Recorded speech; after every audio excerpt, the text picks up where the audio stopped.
কিয়ামতের মাঠে কোনো নবী সুপারিশ করতে পারবেন না। কিসের সুপারিশ জানেন?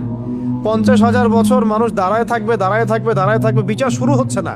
আল্লাহ পাক এত নারাজ সেদিন, এই বিচারটা শুরু করার কথা কেউ বলতেই পারবে না আল্লাহকে। আল্লাহ বিচারটা অন্তত শুরু করেন, আল্লাহ বিচারটা অন্তত শুরু করেন।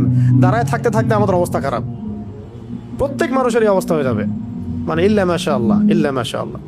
তখন প্রত্যেক নবী রিফিউজ করবেন, আমি পারবো না, আমি পারবো না, আমি পারবো না। আদম আলাইহিস সালাম বলবেন না আমি না, নূহের কাছে যাও। নূহ আলাইহিস সালাম বলবেন না আমি না, ইব্রাহিম আলাইহিস সালামের কাছে যাও।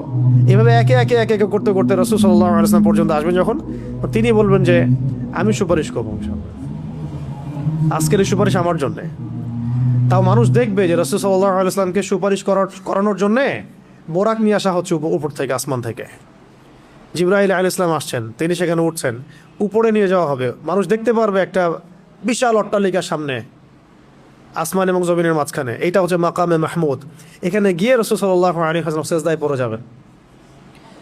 কত বছর সেজদায় চলে যাবে আল্লাহ ভালো জানেন। এবং তিনি তখন এমন কিছু তাসবিহ পড়বেন, এমন কিছু প্রশংসা করবেন, যেটা আজ পর্যন্ত কেউ আল্লাহ পাকের শানে করে নাই। আল্লাহ পাক তাকে সেটা শিখাই দিবেন, তখন ইনস্ট্যান্ট শিখাই দিবেন। তারপরে তিনি বলবেন, ওঠো আমার হাবিব, তুমি চাও কি চাবা চাও, তোমার দোয়া কবুল করা হবে, তোমার সুপারিশ কবুল করা হবে। তিনি তখন বলবেন, আল্লাহ বিচারটা অন্তত আগে শুরু কর, আগে বিচারটা অন্তত শুরু করেন। তো আমরা আসলে সত্যি কথা বলতে আমরা চিনতেই পারি নাই যে আমরা কার উম্মাহ।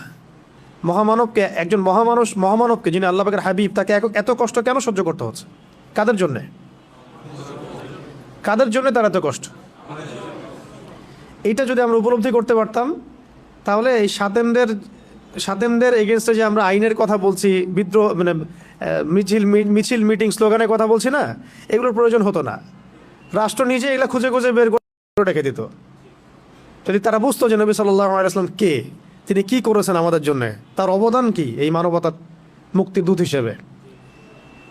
এতটা নিমক হারাম মনে হয় উম্মাহ খুব কমই আছে আসলে বিশ্বের মধ্যে, আমরা যেটা করতেছি আর কি। আল্লাহ পাক মাফ করেন আমাদেরকে। কেন এত কষ্ট তাকে করতে হলো আমাদের জন্যে?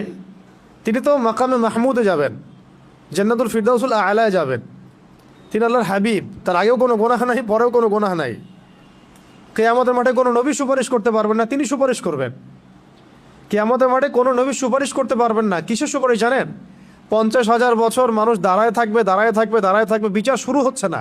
আল্লাহ পাক এত নারাজ সেদিন, এই বিচারটা শুরু করার কথা কেউ বলতেই পারবে না আল্লাহকে।